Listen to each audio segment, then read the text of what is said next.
Folks, this is Captain Evans. We're experiencing a minor technical issue. We're working on it now. Please remain in your seats with your seatbelts fastened. A nervous murmur rippled through the cabin. A flight attendant, a young woman named Chloe, with a practiced, reassuring smile, began to move down the aisle. Pauline unbuckled her belt and stood, her movements fluid and economical despite her age. She stepped into the aisle, her eyes fixed on the cockpit door. Chloe intercepted her immediately. "Ma'am, the captain asked everyone to remain seated." "The port engine compressor is stalling," Pauline said, her voice quiet but carrying an undeniable weight of authority. "He's losing thrust symmetry." Chloe's smile faltered, replaced by a flicker of annoyance. She saw an old woman, probably confused by the announcement, spouting nonsense. "Ma'am, please, the pilots are professionals. They have it under control. Let me help you back to your seat." "I need to speak to the first officer," Pauline insisted, her gaze unwavering. "That's not possible," Chloe said, her tone firming. "Now please, sit down. You're making the other passengers nervous." From the front of the cabin, the cockpit door opened, and a young man in a crisp white shirt with first officer stripes on the epaulets stepped out. He looked harried, his face pale. This was Mark. "What's going on out here?" he demanded, his eyes scanning the cabin before landing on Pauline. "This passenger is a little agitated, Mark," Chloe explained, her voice a stage whisper. "She won't sit down." Mark sized Pauline up in an instant. Gray hair, bright jacket, a little frail-looking. A grandmother, probably scared. He softened his expression into one of professional condescension. "Ma'am, everything is fine. My name is First Officer Jensen. Captain Evans is a little under the weather, but I've got the situation handled. Now, if you'll please return to your seat, we'll be on the ground in Vegas before you know it." "You're in a cascading failure," Pauline stated, ignoring his placating tone. "Your ECAS is probably lit up like a Christmas tree, and you're fighting a yaw you can't correct with the rudder." It was an uncanny, terrifyingly accurate assessment. How could she possibly know that? He shook it off. A lucky guess. A retired mechanic's wife, maybe. He had to maintain control. The passengers were watching. "Ma'am, with all due respect, you don't know what you're talking about," he said, his voice tightening. "You're interfering with a flight crew, which is a federal offense. Now sit down." He turned his back on her to speak with Chloe, a clear dismissal. Pauline didn't move. She could feel the plane beginning to sough, a slow, sickening slide to the left. Mark was in over his head. The captain wasn't under the weather. He was incapacitated, and the young co-pilot was drowning. She took a step forward. "First Officer Jensen," she said, her voice cutting through the cabin's nervous quiet. "Your autopilot just disengaged, didn't it? You're hand-flying now, and you're struggling. I can help you." Mark spun around, his face flushed with a mixture of fear and anger. "That's it. Chloe, call for security to meet us at the gate. Ma'am, you are creating a disturbance. This is your final warning." He saw some passengers filming with their phones, and his panic sharpened into fury. This old woman was making him look incompetent. "You don't have time for that," Pauline said calmly. She looked past him toward the cockpit. "Is he conscious?" "That is none of your business," Mark snapped. The plane lurched again, more violently this time. A few people screamed. An overhead bin popped open and a bag tumbled out. Mark stumbled, catching himself on a seat back. His carefully constructed facade of control was shattering. "What was your simulator score on single-engine approaches in this airframe?" Pauline asked, her voice steady as a rock in the rising sea of chaos. "Did you practice with a crosswind component? Because you've got one at 20 knots out of the northeast, and it's about to push you into Nellis Air Force Base's restricted airspace." Mark's eyes widened. She was right about all of it. He was 10 seconds from declaring a full-blown emergency, and a desperate last-ditch effort to reassert his authority. "What's that pin? Get it in a cereal box?" The question hung in the air. For a fleeting second, the vibrating cabin around Pauline faded away. The scent of jet fuel and ozone filled her nostrils. She was 28 again, standing on a sun-scorched tarmac in the Mojave Desert. A grizzled, legendary flight test engineer was pinning that same silver dart to her flight suit. Her hands were scraped and bruised from fighting a prototype back to Earth after its flight control system had tried to tear the wings off. "You earned this, Sanders," he had grunted. "You brought our baby home." The pin was from the Classified Test Pilot School, an honor given to only a handful of pilots who had demonstrated extraordinary skill and courage in the face of disaster. She snapped back to the present. The plane yawed hard left. "There's no time to explain," she said, her voice hardening. "You can have me arrested on the ground, but first you have to get us there, and right now you can't. Let me in the cockpit." Mark was frozen. Every instinct, every line in his training manual screamed at him to refuse. But the feel of the plane, the tremor of impending catastrophe coming up through the floor, told him a different story. He was failing. It was Chloe, the flight attendant, who made the decision. Her face was ashen. She had seen Mark's panic up close. She had heard the undeniable expertise in Pauline's voice. "Mark," she whispered, her hand on his arm. "Let her try." Defeated, Mark stumbled back and gestured toward the cockpit. "Fine," he choked out, his voice barely audible. "Fine." Pauline moved past him without a word, her expression unreadable.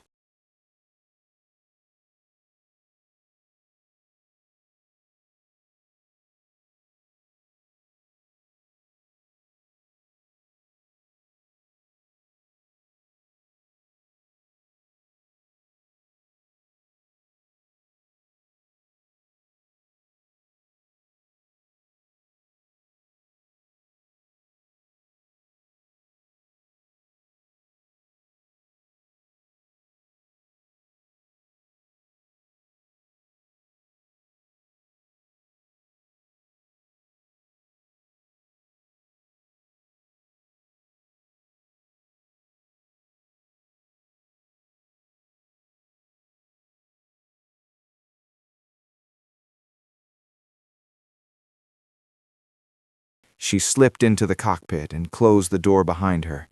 The captain was slumped in the left seat, unconscious, his face pale and beaded with sweat. The right seat, Mark's seat, was empty. The cockpit was a cacophony of alarms and flashing lights. The view through the windscreen showed the world tilted at a precarious angle. She took a deep, steadying breath and slid into the captain's seat, gently moving his legs aside. Her hands, wrinkled with age, moved with an impossible speed and precision over the complex instrument panel. She silenced the most distracting alarms, her eyes scanning the dizzying array of screens and gauges, absorbing the data with a speed that defied her years. She grabbed the yoke. The plane felt heavy, sluggish, a wounded beast. Mark stumbled in behind her, strapping himself into the first officer's seat. He watched, stunned into silence, as she began to fly the plane. Her inputs were small, precise, almost delicate.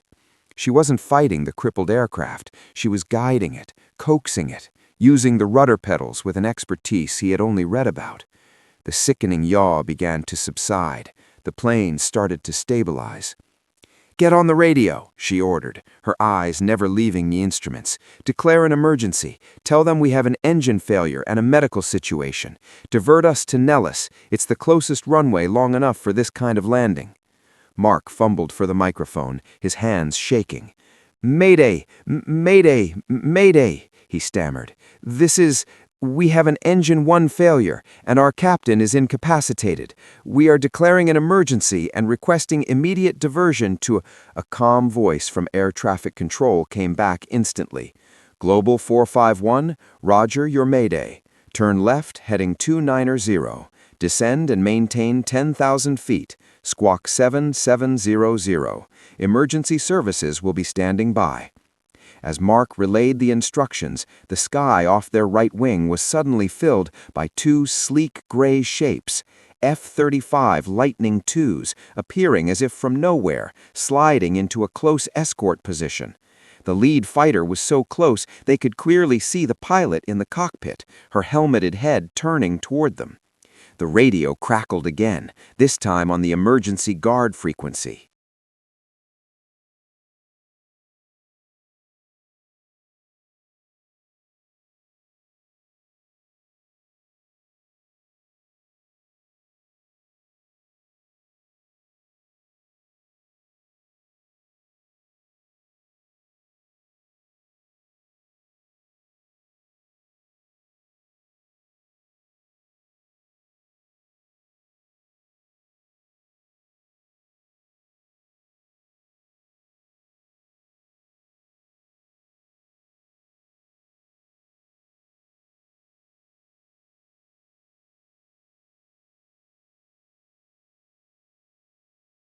It was a woman's voice, crisp and professional.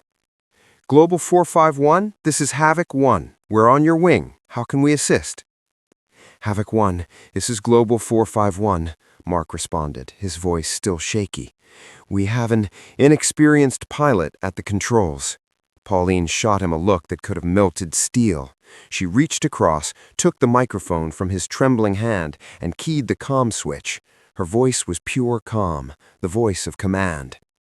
Havoc, this is the pilot of Global 451, she said. I am not an airline-rated pilot, but I have time and type. I need you to be my eyes.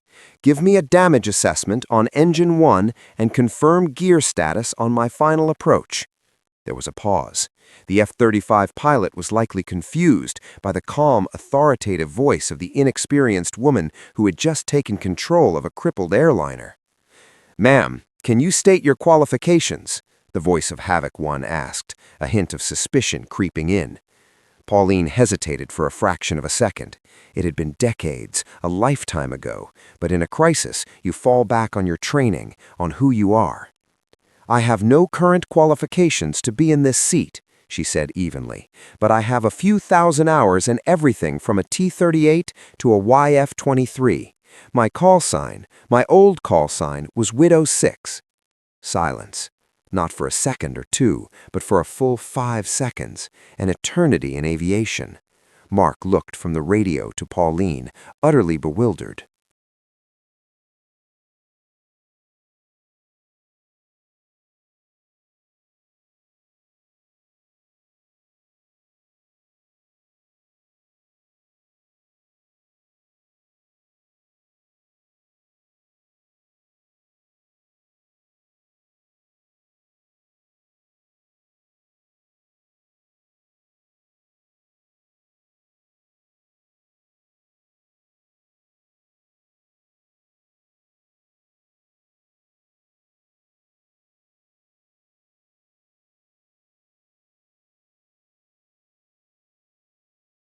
Widow 6? What is that?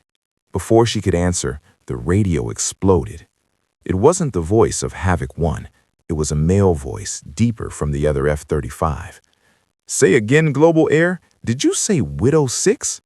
Affirmative, Pauline applied. Another longer silence. Then Havoc 1 came back on, and her voice was completely different. The professional crispness was still there, but it was now layered with something else. Shock, awe, and a profound, unwavering respect. Widow 6, the pilot said, her voice catching slightly. This is Major Jessica Viper Evans. Ma'am, holy cow, stand by one. Inside the command post at Nellis Air Force Base, the emergency alert had already sent a jolt through the operations floor. A civilian airliner in distress diverting to their field was a major event. The wing commander, a stern-faced colonel named Davies, was already overseeing the response.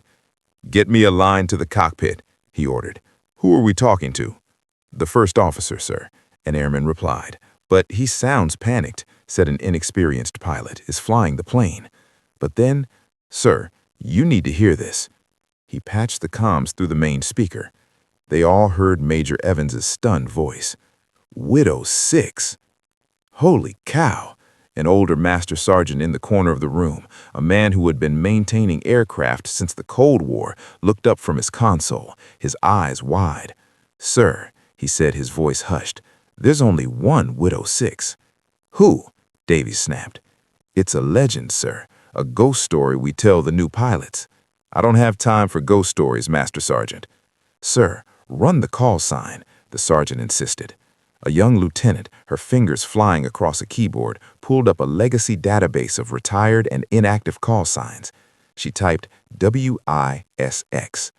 The system churned for a moment, then a single file appeared on the screen. The room fell silent as they read. Colonel Pauline Sanders, USAF, retired. A cascade of information scrolled across the screen. Graduate USAF Test Pilot School, class of 1988. First woman to fly multiple experimental black projects. Logged over 4,000 hours in 50 different aircraft types. citations for Valor, including one for landing a crippled Y-12 prototype after a catastrophic engine explosion over Groom Lake, another for nursing a damaged F-17 Nighthawk back to base during Desert Storm after its control systems were hit by shrapnel. She had been a pioneer, a trailblazer who had operated in the shadows, her career shrouded in the secrecy of advanced aviation development. She had retired almost 20 years ago. The file photo showed a much younger woman with the same piercing eyes, a confident smile on her face, standing in front of a futuristic matte black aircraft. Colonel Davies stared at the screen, his mind reeling. The inexperienced pilot was Pauline Widow Six Sanders. One of the finest aviators their service had ever produced was in the cockpit of that dying airliner. Major Evans. Davies's voice boomed over the command channel to the F-35s. Your new mission is to provide whatever assistance Colonel Sanders requires. Get her on the ground safely. That is your only priority. Relay any and all requests she has directly to me. Treat her as the ranking officer in that sky. Do you understand? Crystal clear, sir, Viper replied, her voice filled with a newfound intensity. Understood. Widow Six is in command. Back in the cockpit of Global Air 451, Mark was staring at Pauline as if she had just sprouted wings. "Colonel," he whispered, the word foreign and unbelievable on his tongue. Pauline ignored him. She was focused, her mind a cold, clear machine processing 1,000 points of data. The plane was stable, but it was still a wounded bird. Landing it would require every ounce of skill she possessed. The radio crackled again. It was Major Evans. "Widow Six, Havoc 1, we're with you. The base is yours. Colonel Davies is on the horn and says to give you anything you need. Your port engine is showing no signs of fire, but it's dead weight. You're trailing a little hydraulic fluid, but it doesn't look critical. How do you want to play this?" This was the moment of truth. The modern Airbus cockpit was a world away from the analog gauges and direct link controls of the aircraft she had mastered. This was a flying computer, and she didn't speak its native language. "Viper," Pauline said, her voice a calm counterpoint to the still blaring alarm she hadn't silenced. "I'm a steam gauge pilot in a glass cockpit world. I've got the feel for the airframe, but I need you to talk me through your fly-by-wire systems. I can't get the landing configuration set." Mark finally jolted out of his stupor, reached for the controls. "I can do that," he said, his voice cracking. "I can set the flaps." "And no," Pauline cut him off, her tone leaving no room for argument. "You are my co-pilot now. You will do exactly what I say when I say it. Your job is to monitor the systems I can't and back me up on my calls. Are we clear, First Officer?" Yes, ma'am," he stammered, shrinking back in his seat. The arrogant young pilot was gone, replaced by a humbled, terrified subordinate. What followed was an extraordinary dialogue, a conversation across generations of aviation, broadcast by mistake over the cabin's public address system. The terrified passengers, who had been bracing for the worst, fell silent, listening in rapt fascination. "Okay, Widow Six," Viper's voice said, clear and steady from their speakers. "The flap lever is to your right. It's a detent system. Push it forward 1 click for flaps 1. Pauline's hand found the lever. "Flaps 1, she confirmed as the plane shuddered slightly. "Keep it above 140 knots until you're over the threshold." 140, Pauline repeated. "Feels fast for a landing." "It is, ma'am," Viper said. "She's heavy. ATC, be advised. The pilot of Global 451 is Colonel Pauline Sanders. She was a test pilot on the HAV Blue program. She literally wrote the first chapter on flying unstable stealth airframes." A ripple of murmurs went through the cabin. People were looking at the cockpit door, their expressions a mixture of confusion and dawning wonder. The name meant nothing to them, but the respect in the fighter pilot's voice was unmistakable. "Gear down," Pauline commanded. Mark, his hands now steady, reached over and lowered the landing gear lever. 3 green lights illuminated on the panel. 3 green, he reported, his voice now crisp and professional.